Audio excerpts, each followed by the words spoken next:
In this video, we will see that the different types of data types in Matlab, structure, arrays, double, and how exactly they are defined. In Matlab, as we have seen that the Matlab is the array-based language, so everything is stored in the form of an array, contiguous array memory location. For example, if I declare a variable a and assign a value a is equal to 2, if I would want to see what kind of data type a is, I can say in the workspace variable a is defined, the size is 1 cross 1 as a scalar value, and it's a class of double. We can do the concatenation of matrix as well.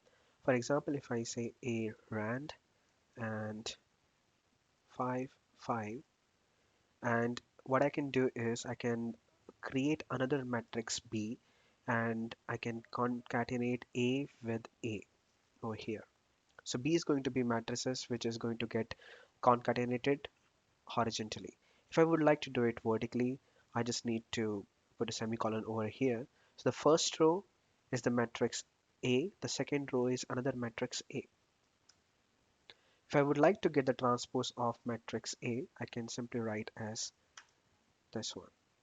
For example, if I would like to create a variable name and define a string over here, I just need to put that name as in the form of string. If you would like to see what is the class of this variable, just type was, and you can see that the variable name has a class char. As I mentioned earlier that in MATLAB everything is stored in the form of an array. So here also you could concatenate everything. So if I say name modified is equal to name and another name. So the name modified now has the value test name another name. So if you would like to have some kind of space between, so you can put just a space after the double single quote, the first single quote, and you can have test name and another name. These two are concatenated. If you would like to concatenate a numeric double class value with a string, so you need to convert that first of all to the string. For example, if I define k is equal to 5 and name is equal to test name, and if I would like to concatenate these two, so if I say concat str is equal to name and then k, so it just couldn't concatenate these two because the class is not same. If I say whose concat str, so it says the class is char. So if I would want to concatenate the value of k, I need to convert this to a char. So we can do here itself num str and say k. Sorry, yeah. So now you see that it is going to concatenate test name and with the 5. Now if you see again whose concat str, the class is char and the size is again 1 cross 9, but the value has been concatenated over here. If we would like to store the multiple data types in the same variable, like the unions in C, so there are structures and cell arrays in MATLAB. We can do that using these data types. We'll see that now. Let's see the structures now. Structures are analogous to the structures in C and classes in C++. So the structures is basically a data type which would hold different types of data types inside this. And as we know that the MATLAB is the array-based data type language, so the structures will be stored in the array forms. For example, if I write here as house and that rooms, I can write here as 5. So this will create a structure house with a room as the subfield and the value of the rooms is 5.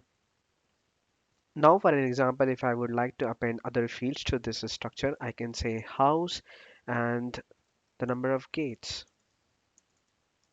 For example, the number of gates is 2. I can also say house garden is 1. Now, in order to see I can see the content of these structures over here in the workspace as well. Upon clicking this, I know that this is a struct with the three fields, rooms, gates, and gardens. In order to display this on the Matlab command window, just click house. So the house is a structure which has 5 rooms, 2 gates, and 1 garden. For example, if I would like to append another structure to this structure, I can do something like this. House, house. So basically, it's not going to show you the values of these two structures, but the fields inside these structures, which is same. Rooms, gardens, and gate. For an example, if you would like to show the fields of first structure, you can say as garden. If you would like to show the field of second structure as well, these are basically the comma separated values. So you can write something like this. For example, if you would like to overwrite the value of house garden 1 as 4 and then display the value of house 1 garden and 2 garden. This is going to show you the new values of house 1 garden over here. For example, if you would like to individually see the value of house 1, the content of the house 1 structure with all the fields, just write house 1. For the house 2, just write house 2. If you would like to see house 1 and house 2, the values of all field, do not use the dot notation in that case and just write over here. So it is going to show you the values of house 1 and house 2. Now, if you would like to store the heterogeneous values of different data types and with the different values, uh, it's good to use the cell arrays. What is the cell array? We will just see now. The cell arrays are created using the curly brackets. For example, if I write here as my cell and I can define different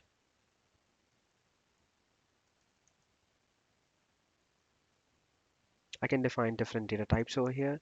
So 1, 2, 3 is a row vector and let's say test string as a string. Now another thing is that 1 comma 2 column 2 as a matrices as a column vector and another value that's a logical value as true. So let me enclose these in the square brackets so that we are defining the vectors and the column vectors, the row vectors and the column vectors. So this is a my cell. This is a 1 cross 3 double test string and 2 cross 1 double. So that's how it includes. Now, if I would like to access the value of this my cell, I can write something as my cell 1. So this is going to show the value, the class of that particular field in the cell array. If I would like to access it, I'll have to use the curly brackets. So the content of that field is now a row vector. For example, let me assign this as y my cell 1 and then I say who's y.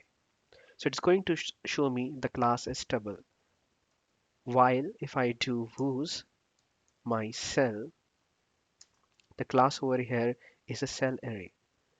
Even though the class of the entire cell array variable is a cell, but the individual field can have their different classes. In order to access, use the curly brackets. And in order to just see the content, you should select here the square brackets. Not, I'm sorry, not the square bracket, just the open parenthesis and the close parenthesis. So this is going to show me the test string is the char basically. So if I say who's y, this is going to again show me that this is the cell array, the class, because I have just used the open parenthesis and the close parenthesis to see what is the content of the test string, that field. if I would like to access this content, I must replace these brackets with the curly brackets. Now, if I say who's y, this is going to show me the class as char. These cell arrays can be concatenated as the structures and as the arrays. For example, if I would like to um, access the content of or show the content of basically this cell array, I can write something like this. Or if I would like to show all the columns of that particular cell array, I can write as all the columns. If I write first to, for example, end, so it's going to show me the same content because end over here is 1. For example, if I replace this and with 2, we know that this is just a row cell array. It has just one column, and that column has different data types and different fields which holding the different values. If I do something like this, it is going to throw me an error that index exceeds matrix dimension, which is which validates, which makes sense. Now, for an example, if I would like to